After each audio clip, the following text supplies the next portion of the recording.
tüm işlerde olduğu gibi emlak sektöründe de bir sıkıntı vardır.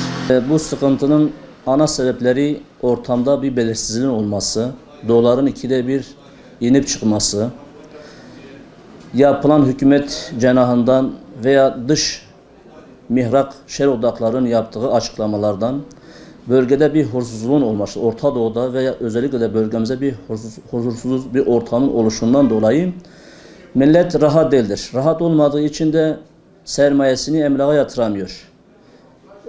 Bugün dünyanın %60'ı, gelirinin %60'ı emlak sektöründe dönüyor. Yani inşaatta dönüyor. Bu böyle olunca orada fabrika çalışmaz. Boya satan adam, hırdavat satan adam, tuğla satan, demir, çimento satan insanlar hepsi sıkıntı girer. Bunlar birer zincirlemedir.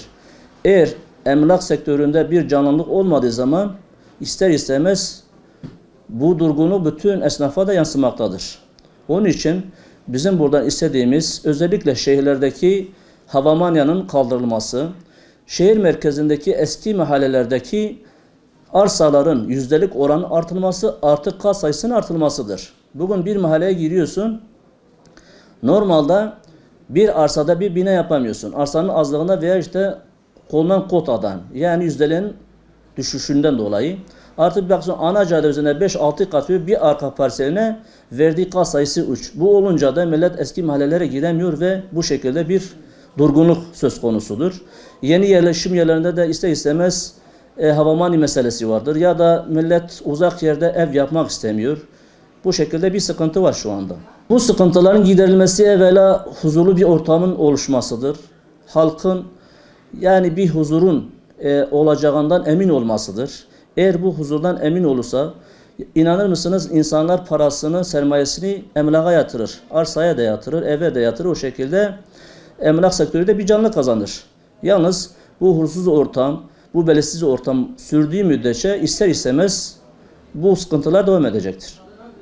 Bu en son döviz krizinden sonra zaten emlak piyasası biraz durgundu. Şu an yani döviz inmesine rağmen faizlerin yüksek olması emlak sektörünü fazla etkiliyor.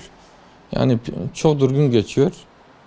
Yani geçen senelere oranla biraz daha durgun. Bir de mevsimsel de olduğu için biraz fazla durgun geçiyor. Ekonomik krizin verdiği şey de milleti biraz etkiledi, yani alım gücünü düşürdü. O yüzden yeni inşaatlar da olmadığı için sektör durgunluktadır yani şu an. Şimdi dolardan önce en azından insanlar kredilerin düşük olmasına nedeniyle ev alma yoluna gidiyorlardı. Şu anda hem döviz daha yüksek seviyesinde, bir de krediler de faizler yüksek olduğu için alım epey azaldı. Bu ister istemez sektörü çok etkiliyor. Batman'da zaten 2-3 senedir doğru dürüst inşaat yapılmıyordu havamanya nedeniyle. Havamanya Haziran ayında çözülmesine rağmen yeni bir bu ekonomik krizin verdiği şeyle yeni inşaatlar da yapılmadı.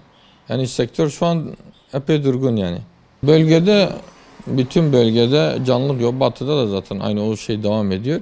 Yani sektör şu an çok durgun geçiyor.